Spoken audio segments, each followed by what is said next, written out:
These are the sentiments of a poet called George Herbert about 400 years ago.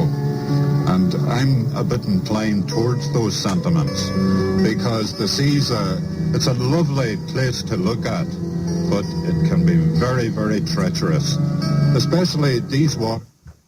The Atlantic Ocean meets Lough Swilly. I'm standing here on the right bank of Lough Swilly on the Fanad Peninsula at Portsalon Pier. And with me here today, I have a diving team. Philip Gribbon and his brother Fergus, and Bernie Allen, and Eammon McNulty. And they're here to take me out to an old wreck across the Swilly. It's the Laurentic, and on a very, very cold, bitter, stormy January night, 1917, the luxury liner, the Laurentic, went down and took something like maybe 360 of a crew with it. Now, Philip, I'm supposed to go across Lough Swilly with you today, and this article of a boat here over to this wreck, is that a safe thing for me to do? Oh, absolutely. I have every confidence in the boat that we're going in. The weather's good. Sun sitting high in the sky today. We've already got a radio report of the weather forecast for the day, and everything's looking good for us. And as I said before, the sun's high in the sky. We'll be diving on this wreck, and visibility should be good, so we should get some good reports from the bottom. We can rely on that weather report. Oh, absolutely. I mean, we're stuck here between Dunaff Head and Fanad Head. Now, things are likely to change, are they not, by the time we get out there? Well, as we go out past the mouth of the Swilly, certainly things will change a bit. They'll probably go into quite a heavy swell, probably maybe 10 to 15 feet of a swell. But that's no bother at all. That's no bother at all. The consolation is that you go out here quite often. Regular basis. You're going to sit on this boat with me, some 130 feet above Fergus and Bernie. That's correct. Because they're going to wade down into very, very dark water to look for marine life. That's right. About the wreck itself. That's correct. But we're going out in this boat. I mean, I look at this boat and it looks like a big rubbery inflated thing. And how far are we going to go across here? Probably about, I would say about a mile off Fanad Lighthouse. And as you say, you seem a bit concerned about the boat, but I can assure you everything's quite okay with the boat. It's probably one of the safest boats that we could be going out there in. Do you see Fergus? Can I talk to Fergus a wee minute? Yes, sir. Fergus, you're clad here in I don't know what kind of, it looks like a black rubber suit with things sticking out of it. What is this silver thing here on your right side? Well, Olly, first of all, to explain, this is what we would term a membrane dry suit. It does what it says. It keeps you dry under the water, and we can wear warm clothes under that. It's state-of-the-art diving with these type of suits. Now, that valve you're talking about is a valve for putting air into my suit. Now, why would I want to put air into the suit? Well, as we go down, the water pressure increases greatly, squeezes on our body, so we have to compensate for that.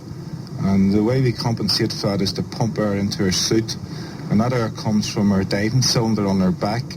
We have a special line from it to our suit, and as we go down, we continually compensate for the added water pressure. And that's what that valve's for. But you do this for pleasure? I do this for pleasure. It sounds painful to me. I mean, you must be a very good swimmer, first of all, Fergus, to take on the challenge of going off a boat and going 120, 130 feet down into the depths of the Swilly. Well, Olly, it's quite ironic. Actually, you don't have to be a great swimmer to be a diver. And if you think about it, we go out on a boat, we bail over the side and we go straight down. You don't have to be able to swim to do that. However, to do your course, it's advisable that you can swim at least 500 yards. What happens if you meet a shark down there? Would you not need to be able to move out of the way? Well, strangely, the shark will just be as worried of me as I would be of it. They don't come across divers too often underwater. with great big yellow tanks on their back and air coming out of their mouths. So the shark would be a bit dubious of ourselves. But you do see sharks down there? We do occasionally, very occasionally. These would be the blue shark, I would think, in these waters. Yes, they're fairly small, I'd say. Well, one of them, there was one cut off Downings there last August, 124 pounds weight. Now, that's a fairly hefty piece of fish, and I wouldn't like to meet that fella down in his own territory. No, well, these are chances we take. Conger. Now, that's an interesting fish. It would live in the nooks and crannies of the wreck, and it is a fish that we would try to stay clear of. Why would you try to steer clear of the conger? Now, I was told a very interesting story. Bernie here's with us. Bernie, you saw this conger. It's a kind of a Loch Swilly monster, because I've heard all sorts of reports about this conger eel down at the Laurentic. That's correct, Olly, yeah. I was diving on the Laurentic last year, and I was along with my partner, and he was swimming slightly in front of me, and as I turned and looked to my left, I seen this conger eel, and I would say it was 2 meters in length, and it had a head on it which I would describe like a Doberman dog, and it had absolutely no fear of us in the water, which most congers would. They would try and stay clear of you, but this one had no sense of fear whatsoever, and it was, as you say, it was a bit of a monster, yeah. Well, so I'm told, and I hear all sorts of reports about it, and one fella told me last night that it just jukes out of a porthole, just the length of your arm, doesn't go any further, but don't go too near it. Yes, well, if you were to put your hand in that porthole, I suppose it could, as a man says, have a snap at you, and I would say it would give you a nasty bite, So we try to stay well clear of them, especially that one. I wouldn't like to come across it again, and I hope I don't see it today.